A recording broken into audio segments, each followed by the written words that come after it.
que será que move a humanidade no fundo? Orgulho? Ambição? E se a resposta fosse algo que a gente costuma ver como um defeito? Pois é, hoje nós vamos explorar as ideias de um pensador brasileiro lá do século XVIII que defendia que o motor de tudo é, na verdade, a vaidade. Vamos pensar um pouco na nossa sociedade.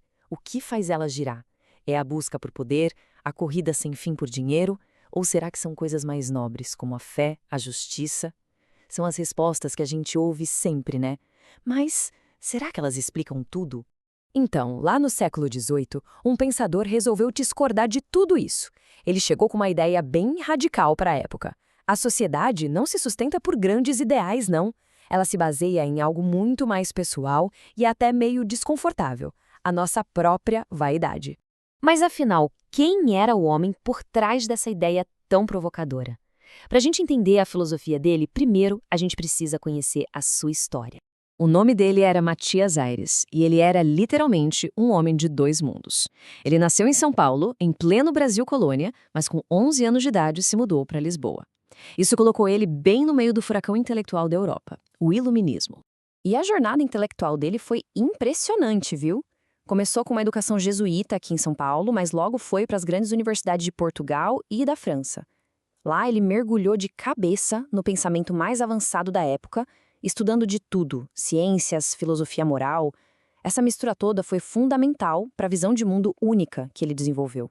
Agora, aqui tem um detalhe fascinante, a posição social dele.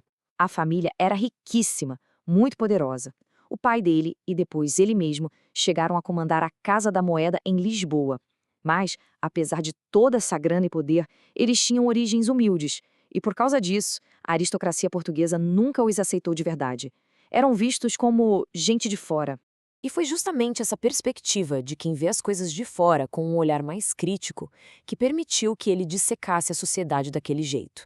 E toda essa análise ele concentrou na sua grande obra Reflexões sobre a Vaidade dos Homens. Mas antes de mais nada, a gente precisa entender o que ele queria dizer com vaidade. Para Matias Aires, não era só arrogância, sabe? Era algo muito mais profundo. É aquele desejo que todo ser humano tem de ser visto, de ser reconhecido, de ser valorizado pelos outros. Uma verdadeira paixão da alma que, segundo ele, está por trás de tudo que a gente faz. E aqui vem o ponto crucial, o grande paradoxo da sua ideia. Esse suposto vício, a vaidade, poderia ser, na verdade, a fonte da virtude. A ideia de que uma causa pode gerar um efeito contrário era central no pensamento dele, quase como uma lei da física aplicada ao comportamento humano. Ele chamava isso de vaidades construtivas. Pensa só, o desejo de ter a fama de ser uma pessoa honrada faz com que a gente haja de forma moralmente correta. A busca por reconhecimento e fama inspira grandes cientistas, grandes artistas. Até a vaidade de alguém que faz caridade para ser admirado, no fim das contas, beneficia todo mundo. É um paradoxo, né? A vaidade acaba construindo uma sociedade que funciona melhor. Ele foi tão longe nesse raciocínio que chegou a dizer que as pessoas mais vaidosas são, de certa forma, as mais preparadas para a vida em sociedade. Por quê? Porque essa necessidade de aprovação que elas têm as impulsiona a contribuir, a participar, a fazer coisas. É por causa dessa visão tão complexa que o Matias Aires é um pensador difícil de colocar numa caixinha. Ele não era nem totalmente barroco, nem totalmente iluminista. Ele navegava entre esses dois mundos. As influências dele eram claras, a Revolução Científica, os moralistas do Iluminismo, mas o que ele fez com essas influências foi totalmente original. Ele pegou as leis de movimento de Newton e aplicou a moralidade. Ele leu os moralistas franceses, mas foi além, mostrando como o amor próprio não era só algo individual, mas um motor social.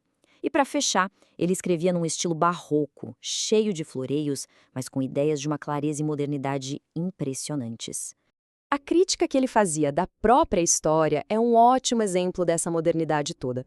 Para ele, a história não era um relato fiel da verdade, era uma narrativa construída pela vaidade de quem escreve, muitas vezes usada só para justificar as estruturas de poder, como aquela mesma nobreza hereditária que ele tanto criticava.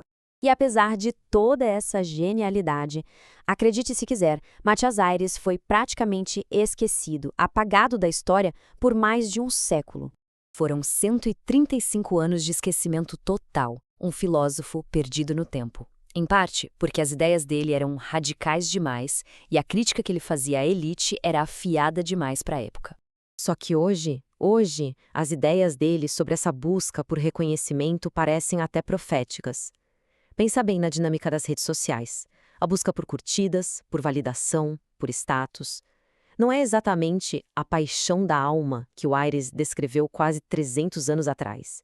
Ele nos deixa com um pensamento que nos faz questionar até as nossas maiores certezas, quando ele pergunta: que coisa é a ciência humana, se não uma humana vaidade? E essa pergunta dele continua ecoando. Quais são as vaidades, sejam elas construtivas ou não, que movem o nosso tempo, a nossa cultura e, no fim do dia, a nós mesmos?